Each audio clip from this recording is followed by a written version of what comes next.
So welcome everyone, this is Milan Mukherjee and today we are here with a new topic of class 12th and the name of the topic is application of Gauss theorem. इस video में हम Gauss theorem के application के बारे में पढ़ेंगे। Application मतलब उसका यूज क्या है। तो गॉस थ्योरम का यूज क्या होता है, हम अलग अलग जगह पे इंटेंसिटी ऑफ इलेक्ट्रिक फील्ड निकालने के लिए गॉस थ्योरम का यूज करते हैं।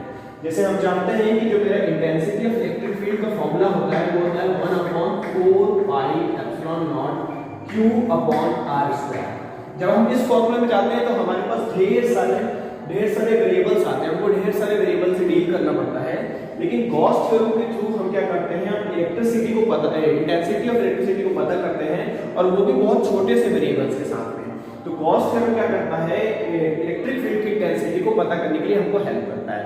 तो सबसे पहला टॉपिक है हमारा, यहाँ पे टॉपिक का नाम है intensity of electric field due to an infinitely long straight charge wire. इसका मतलब ये हुआ कि मेरे पास एक लॉन्ग चार्ज वायर है, एक स्ट्रेट वायर है मेरे पास, उसकी लेंथ से मुझे कोई मतलब नहीं, उसकी लेंथ बहुत ज्यादा हो सकती है। तो यहाँ पे मैं क्या शब्द यूज कर रहा हूँ, इनफाइनाइटली। अब वो चार्ज वायर है तो अपने आसपास में इलेक्ट्रिक फील्ड छोड़ेगा, तो उस इलेक्ट्रिक फील्ड की इंटेंसिटी क्या होगी ये हमें पता करना है और किसके थ्रू पता करना है, by the help of Gauss theorem. तो इसी चीज को डायग्राम के साथ समझते हैं कि लेट अस सपोज दैट कि मेरे पास मैंने क्या किया, एक वायर इमेजिन कर लेता हूं, ठीक है। ये वायर इमेजिन कर लिया। अब ये वायर क्या करेगा, मैं इसकी लेंथ बहुत ज्यादा है, मैं इसको इनफाइनाइट मान रहा हूं और ये टोटली चार्ज का मतलब क्या होगा, इसमें उसने कुछ चार्ज भरा हुआ है। अब चार्ज में कैसे बोल सकता हूं, इनफाइनाइटली लॉन्ग वायर है, तो मैं काम करता हूं चार्ज को पर यूनिट लेंथ पे बात कर लेता हूं। और पर यूनिट लेंथ पे जो चार्ज होता है उसको अपन क्या बोलते हैं, उसको बोलते हैं लीनियर चार्ज डेंसिटी। और लीनियर चार्ज डेंसिटी को किससे दिखाते हैं, लीनियर चार्ज डेंसिटी को लैम्डा से दिखाते हैं। तो लैम्डा क्या बनता है मेरे पास, Q/L। मतलब मैं ये बोल रहा हूं कि पर यूनिट लेंथ में जो उसके पास चार्ज है वो कितना है, हमारे पास लैम्डा है, ठीक। अब मैं क्या करता हूं, सीधी सी बात है, मैंने बोला यहां पे चार्ज है मेरे पास पूरे में मेरे पास चार्ज भरा हुआ है, ठीक है। अब अगर चार्ज पार्टिकल है तो हम मान लेते हैं कि चार्ज पार्टिकल मेरा पॉजिटिव चार्ज है। अब क्या करेगा, ये इलेक्ट्रिक फील्ड रेडिएट करेगा, मतलब ये अपने आसपास पूरे ओपन स्पेस में क्या करेगा, इलेक्ट्रिक फील्ड को रेडिएट करना स्टार्ट कर देगा, ठीक। तो अब हमें क्या करना है, अब हम देखेंगे इससे इसका इलेक्ट्रिक फील्ड का वो क्या होगा। तो अब मैं देख रहा हूं कि अब चारों तरफ पूरे के पूरे रीजन में इलेक्ट्रिक फील्ड को रेडिएट करेगा। मतलब एक चार्ज पार्टिकल स्फेरिकल रीजन को एक सर्कुलर रीजन में मैं इमेजिन कर लेता हूं और इसमें क्या करेगा, ये ऐसे करके हर डायरेक्शन में अपने इलेक्ट्रिक फील्ड को रेडिएट करना स्टार्ट करता है, ठीक। तो इस तरीके से मैं समझ लेता हूं कि कोई भी चार्ज पार्टिकल है वो इलेक्ट्रिक फील्ड को रेडिएट कर रहा है। तो अब मैं इसको समझूंगी, वायर मेरा उसके आसपास में एक सिलेंड्रिकल सरफेस इमेजिन कर लेता हूं। इस पूरे सिलेंड्रिकल सरफेस में इलेक्ट्रिक फील्ड मेरी रेडिएट हो रही है, ठीक। तो अब मैं क्या करता हूं, इसके आसपास एक गॉसियन सरफेस इमेजिन करता हूं। तो अब मैं गॉसियन सरफेस कैसा इमेजिन करूं, तो मान लो कि मैं कुछ भी उटपटांग सा गॉसियन सरफेस इमेजिन कर लेता हूं, कुछ भी ऐसा उटपटांग सा गॉसियन सरफेस इमेजिन कर लेता हूं। तो जब मेरे को कोई भी ऐसा मैंने अनइवन सा या नॉन रेगुलर सा मैंने एक सरफेस इमेजिन कर लिया है, तो मुझे इसमें प्रॉब्लम क्या है, प्रॉब्लम ये आएगी कि अगर किसी भी पॉइंट पे इस सरफेस का जो मैं एरिया वेक्टर निकालने की कोशिश करूंगा तो एरिया वेक्टर का डायरेक्शन अलग-अलग है। जब एरिया वेक्टर का डायरेक्शन अलग-अलग होगा तो मुझे क्या करना पड़ेगा, मुझे इसको दो कंपोनेंट में ब्रेक करना पड़ेगा। कैसा, एक कंपोनेंट इलेक्ट्रिक फील्ड के पैरेलल, ये इलेक्ट्रिक फील्ड का डायरेक्शन हमेशा इस तरह से होगा, ये मेरा इलेक्ट्रिक फील्ड का डायरेक्शन है, चार्ज इस तरफ मेरे इलेक्ट्रिक फील्ड को रेडिएट कर रहा है। इमेजिन करो ये चार्ज है, क्या करता है, हर डायरेक्शन में इलेक्ट्रिक फील्ड को रेडिएट कर रहा है। तो ये जो एरिया वेक्टर है मेरा, इस एरिया वेक्टर के मुझे दो कंपोनेंट ढूंढने पड़ेंगे। एक कंपोनेंट क्या होगा मेरा, इलेक्ट्रिक फील्ड के डायरेक्शन में होगा और दूसरा कंपोनेंट क्या होगा मेरा, इलेक्ट्रिक फील्ड के परपेंडिकुलर होगा। और अभी हमने क्या हुआ है, डॉट प्रोडक्ट में पढ़ा हुआ है कि जो हम इलेक्ट्रिक फ्लक्स निकालते हैं तो उसका फॉर्मूला क्या बनता है, E/ds cos थीटा। हम जानते हैं कि जब मेरा cos 0 होता है, cos 0 मतलब क्या होगा, जब दोनों का ही डायरेक्शन, इलेक्ट्रिक फील्ड का डायरेक्शन और एरिया वेक्टर का डायरेक्शन बिल्कुल सेम होता है, तब क्या बनता है मेरा, 0 डिग्री बनता है। थीटा कितना बनता है मेरे पास, 0 डिग्री। तो जब मेरा थीटा 0 रहेगा तब मेरा क्या बन जाएगा, फाई। तब फाई बनता है मेरे पास EDS, जो कि मेरा मैक्सिमम वैल्यू होती है। और जब मेरे पास cos 90 डिग्री बनता है, cos 90 डिग्री कब बनता है, जब इलेक्ट्रिक फील्ड और एरिया वेक्टर एक दूसरे के परपेंडिकुलर होते हैं। इनके बीच में जो एंगल बनता है वो कितना बनता है, वो बनता है मेरे पास 90 डिग्री का। जब 90 डिग्री बनता है तो उस टाइम पे मेरे पास फाई क्या हो जाता है, फाई मेरा जीरो हो जाता है। तो अगर मेरा अनइवन सा सरफेस है, नॉन रेगुलर सरफेस है, तब क्या होगा, तब मेरे को इलेक्ट्रिक फील्ड के एरिया वेक्टर को दो कंपोनेंट में ब्रेक करना पड़ेगा। एक कंपोनेंट जाएगा मेरे इलेक्ट्रिक फील्ड के अलोंग और एक जाएगा मेरे इलेक्ट्रिक फील्ड के परपेंडिकुलर। तो बेसिक सी बात है कि मेरे को क्या होगा, एक सरफेस चाहिए जो इलेक्ट्रिक फील्ड के अलोंग जा रहा है और एक सरफेस चाहिए जो इलेक्ट्रिक फील्ड के परपेंडिकुलर जा रहा है। तो हम क्या करते हैं, इस अनइवन सरफेस को ना इमेजिन करके हम इसके आसपास क्या कर लेते हैं,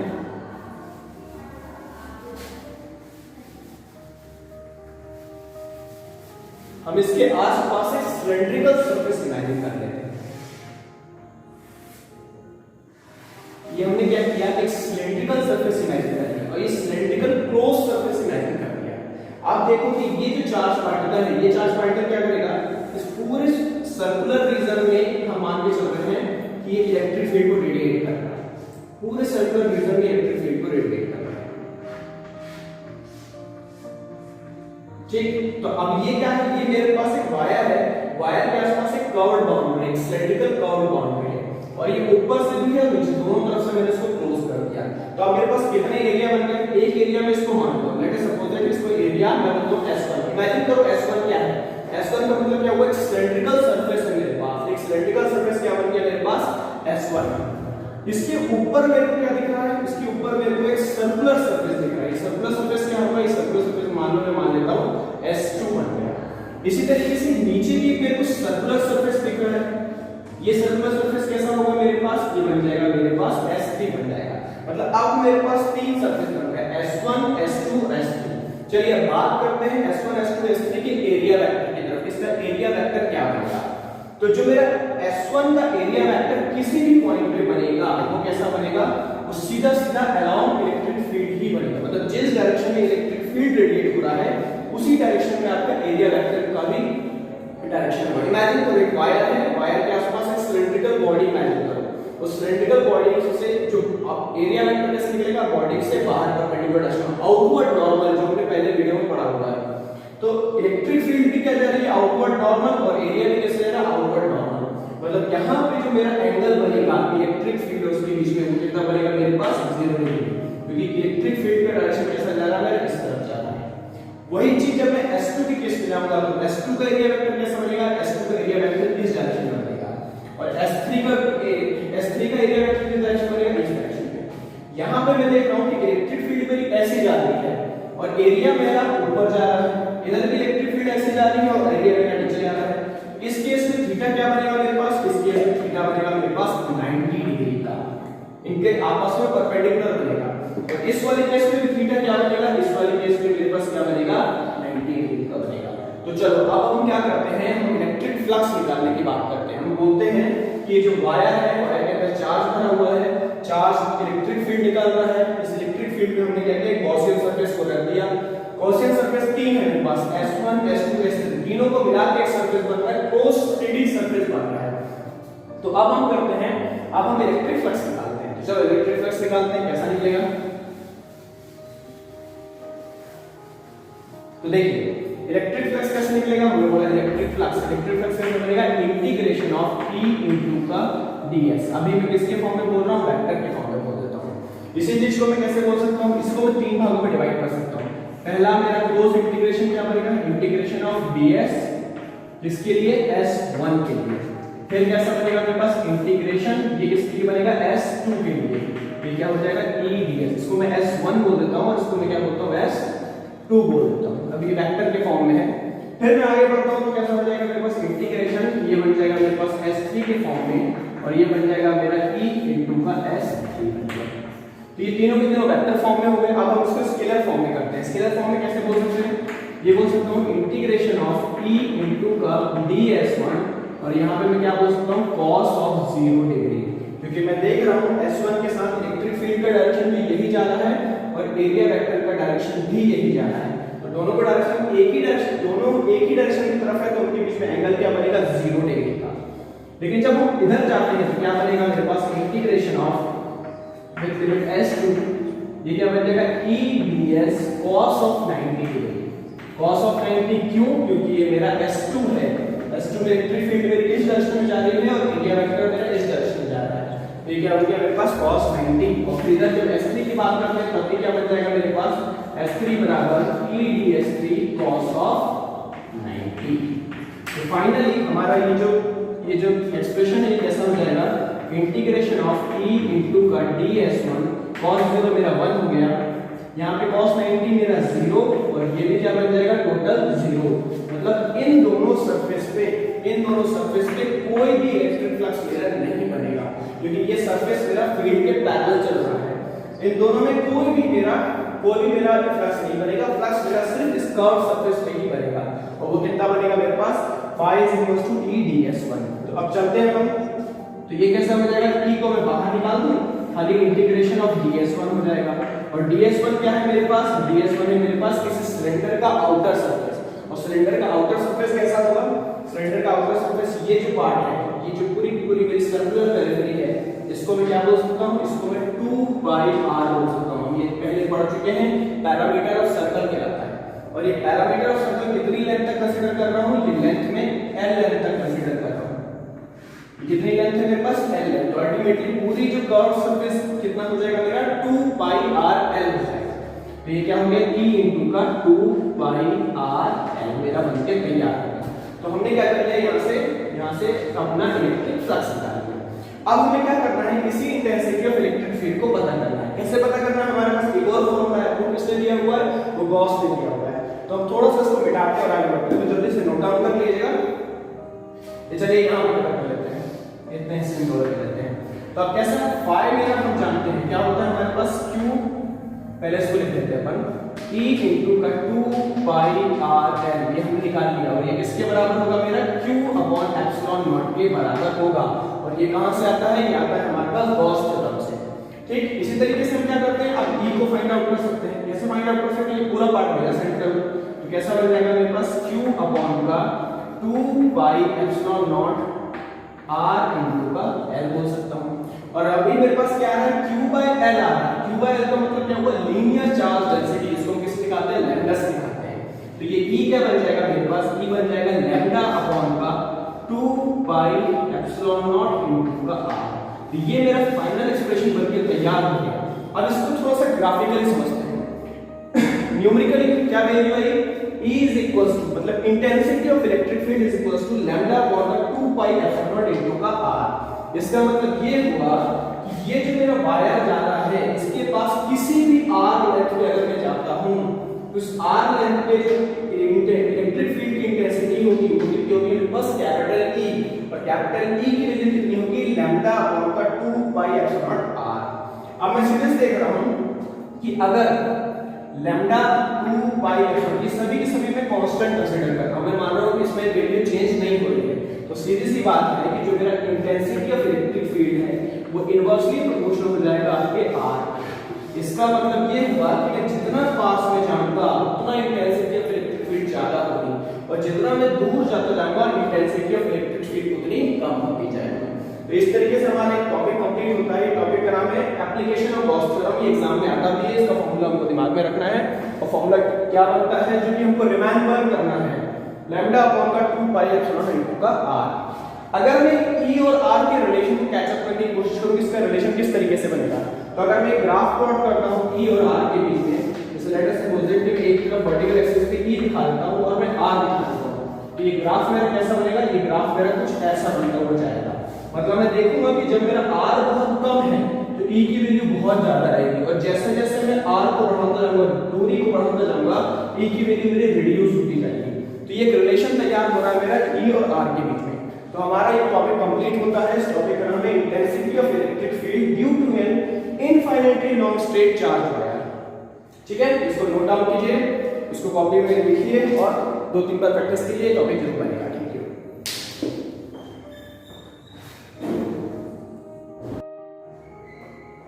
तो चलिए अब हम आगे बढ़ते हैं और अपना अगला टॉपिक है intensity of electric field due to a uniformly charge infinite plane sheet. Plane sheet का मतलब क्या हुआ, जैसे अभी अपन ने क्या किया था, अभी अपन ने एक वायर लिया था और वायर के आसपास बनने वाली इलेक्ट्रिक फील्ड की इंटेंसिटी को किसी एक पॉइंट पे पता किया था। इस बार अपन क्या करते हैं, इस बार हम किसी प्लेन शीट लेते हैं, कुछ पेपर जैसी चीज ले लेते हैं, मेटालिक पेपर जैसी कोई चीज ले लेते हैं और उसके आसपास अगर वो चार्ज है, उसमें चार्ज भरा हुआ है, तो अपने आसपास इलेक्ट्रिक फील्ड को कैसे रेडिएट करेगा, उसकी इंटेंसिटी क्या होगी, इसको समझते हैं। ठीक है, तो ऐसे मैं इमेजिन करता हूँ कि मैं कोई शीट इमेजिन करता हूँ। शीट का मतलब क्या हुआ, एक प्लेन ऑफ पेपर जैसी कोई चीज मेटालिक प्लेन होती है और ये चार्ज से भरी हुई है। चार्ज से भरी हुई का मतलब क्या हुआ कि इसमें पूरे में चार्ज भरा हुआ है। ठीक है, जब चार्ज मेरा भरा हुआ है इसको मैं ऐसे समझ लेता हूं।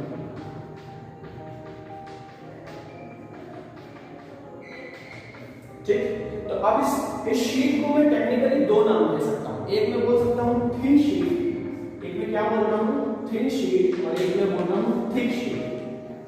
थिन और थिक टेक्निकली। अब ये थिक और थिन में क्या अंतर है इसको समझते हैं।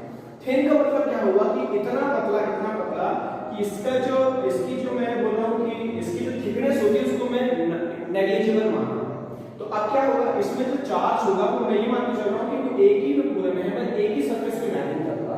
लेकिन थिक का मतलब क्या हुआ कि इसके बीच का जो थिकनेस है कुछ ना कुछ फाइनाइट थिकनेस है। फाइनाइट थिकनेस मतलब कुछ ना कुछ है। तो अब क्या होगा, इसमें चार्ज एक तरफ ऐसा हो जाएगा और एक तरफ चार्ज मेरा कैसा हो जाएगा, ऐसा। मतलब टेक्निकली मैं ये बोल रहा हूं कि इसके पास एक ही एरिया इमेजिन कर रहा हूं और इसके पास में दो एरिया इमेजिन कर रहा हूं। एक एरिया मेरा इस सरफेस का और एक एरिया मेरा इस सरफेस का। इसलिए इसको मैं नाम दे रहा हूं थिक शीट और इसको मैं नाम दे रहा हूं थिन शीट। चलिए सबसे पहले हम समझते हैं थिन शीट के बारे में। थिन शीट क्या होगी, कैसा होगा, या थिन शीट कैसे इलेक्ट्रिक फील्ड को रेडिएट करेगा, उसकी इंटेंसिटी को हम किस तरीके से पता करेंगे। ठीक, तो हम चलते हैं अपनी थिन शीट के ऊपर। तो थिन शीट पर हम क्या बोल रहे हैं, चार्ज से भरा हुआ है। चार्ज से भरा हुआ है, क्या होगा, ये दोनों डायरेक्शन में ये अपने ढेर सारे इलेक्ट्रिक फील्ड को रेडिएट कर रहा है, एनर्जी लग रहा है, दोनों तरफ रेडिएट कर रहा है। तो जिसकी इंटेंसिटी को पता करना है, तो मैं क्या करता हूं, पूरा शीट बना लेता हूं। इसके बीच में छोटा सा कोई एरिया इमेजिन कर लेता हूं। मैं मान लेता हूं कि छोटा सा एरिया इमेजिन कर लिया हूं और अब इस एरिया से क्या होगा, इधर भी इलेक्ट्रिक फील्ड निकल रही है और इधर भी इलेक्ट्रिक फील्ड निकल रही है। ठीक, अब मुझे क्या करना पड़ेगा, इसके आसपास गॉसियन सरफेस इमेजिन करना पड़ेगा, जो हमने लास्ट वाले अपने टॉपिक में किया था। अब गॉसियन सरफेस इमेजिन करना है तो फिर वही प्रॉब्लम आएगी, कैसा, एक चाहिए मेरे को इलेक्ट्रिक फील्ड के अलाउंग और एक चाहिए मेरे को इलेक्ट्रिक फील्ड के परपेंडिकुलर। तो मैं क्या करता हूं, अगर मैं इसको सर्कुलर इमेजिन किया हुआ है तो क्या करता हूं, एक सिलेंडर जैसा गॉसियन सरफेस इमेजिन करता हूं। ये सिलेंडर जैसा गॉसियन सरफेस इमेजिन करने से फायदा क्या होगा कि ये जो मेरा सरफेस बनेगा, इस सरफेस का एरिया वेक्टर किस बनेगा, इस डायरेक्शन में। किस डायरेक्शन में, जिस डायरेक्शन में मेरा इलेक्ट्रिक फील्ड जा रहा है, मतलब जिस डायरेक्शन में इलेक्ट्रिक फील्ड है उसी डायरेक्शन में मेरा एरिया है। एक बात, इधर भी यही चीज होगा, इधर भी इलेक्ट्रिक फील्ड का डायरेक्शन भी यही होगा और एरिया वेक्टर का डायरेक्शन भी यही होगा। अब चलते हैं इसकी कर्व सरफेस पे। कर्व सरफेस के साथ इलेक्ट्रिक फील्ड का डायरेक्शन इधर है और कर्व सरफेस में एरिया वेक्टर बनेगा इस डायरेक्शन में। इसका क्या बनेगा, इस डायरेक्शन में। इसका क्या बनेगा, इस डायरेक्शन में। और इसका क्या बनेगा, इस डायरेक्शन में। इसका मतलब ये हो गया कि इनके बीच का जो एंगल बनेगा वो कितना बनेगा, 90 डिग्री का। अब सीधी सी बात है, जो कर्व सरफेस होगा उसका जो मेरा इलेक्ट्रिक फ्लक्स बनेगा वो कितना बनेगा, 0 बनेगा। क्यों बनेगा, क्योंकि अब ये बात जानते हैं कि अगर थीटा मेरा 90 डिग्री होता है तो फ्लक्स मेरा कितना बनता है, 0। तो इस वाले टॉपिक में इस कर्व सरफेस को हम सॉल्व नहीं करेंगे। हम क्या करेंगे, सिर्फ और सिर्फ इस सर्कुलर सरफेस मेरे पास जो है, इस सर्कुलर सरफेस को सॉल्व करेंगे और सॉल्व करने के बाद हम इलेक्ट्रिक फ्लक्स बनाएंगे। ठीक, तो इलेक्ट्रिक फ्लक्स कैसे बन रहा है मेरे पास, इलेक्ट्रिक फ्लक्स बन रहा है phi e। phi is equal to क्या बनेगा मेरे पास, E इनटू का एरिया। सिंपल मैं बोल सकता हूं। ठीक, तो अब एरिया कैसा है, एरिया मेरे को दो मिलता है। एक एरिया मेरे को ये वाला मिलता है, इसको मैं A बोल दूं, इसको भी मैं A कंसीडर कर दूं। तो टोटल मेरे पास फ्लक्स कितना बन जाएगा, फ्लक्स बन जाएगा मेरे पास E इनटू का 2A। जैसे प्री फ्लक्स को मैं कितना बोल सकता हूं, ये बन जाएगा मेरे पास 2EA बन गया मेरे पास। ठीक, अब हमको क्या करना है, इसको सीधे कंपेयर कर देना है गॉस थ्योरम से। गॉस लॉ से कंपेयर करेंगे तो कैसा बन जाएगा मेरे पास, flux is equals to 2EA that is equals to Q upon का एप्सिलॉन नॉट। और यहां से मैं E बना सकता हूं। E कितना बन जाएगा मेरे पास, Q अपॉन का 2 एप्सिलॉन नॉट इनटू का A। और यहां से मेरा E क्या हो जाएगा, हम सीधे जानते हैं Q अपॉन का एप्सिलॉन नॉट। Q अपॉन का एरिया, चार्ज अपॉन एरिया। ये क्या बनता है, surface charge density. Surface charge density को हम किससे दिखाते हैं, सिग्मा से दिखाते हैं। ये क्या बन गया मेरे पास, Q अपॉन A बन गया। यहां पे सीधे क्या बन जाएगा मेरे पास, सिग्मा अपॉन का 2 एप्सिलॉन नॉट, ये हमारा बन के तैयार हो गया। तो अब ये क्या बन गया, ये इलेक्ट्रिक फील्ड बन गई मेरी, किसकी वजह से, इस चार्ज एरिया की वजह से। ये एरिया ए है, देखिए चार्ज मेरा ए है और यही एरिया ये भी ए है और यही एरिया ए भी है, मतलब इस चार्ज एरिया की वजह से जो कि पूरा का पूरा पॉजिटिव चार्ज से भरा हुआ है, ये इलेक्ट्रिक फील्ड रेडिएट करेगा, उसकी इंटेंसिटी क्या बनेगी, E = सिग्मा अपॉन का 2 एप्सिलॉन नॉट। चलो अब इसी चीज को अपन चलते हैं किसमें, आपके डबल थिक सरफेस में। ठीक ना, मतलब इसके पास दो सरफेस है, दो सरफेस होगा तो कैसा होगा, अब जरा देखते हैं, इसको नोट डाउन करो, नोट डाउन करके हम बोर्ड ड्राफ्ट करते हैं, उसको आगे बनाते हैं। तब तक इसको नोट डाउन कीजिए।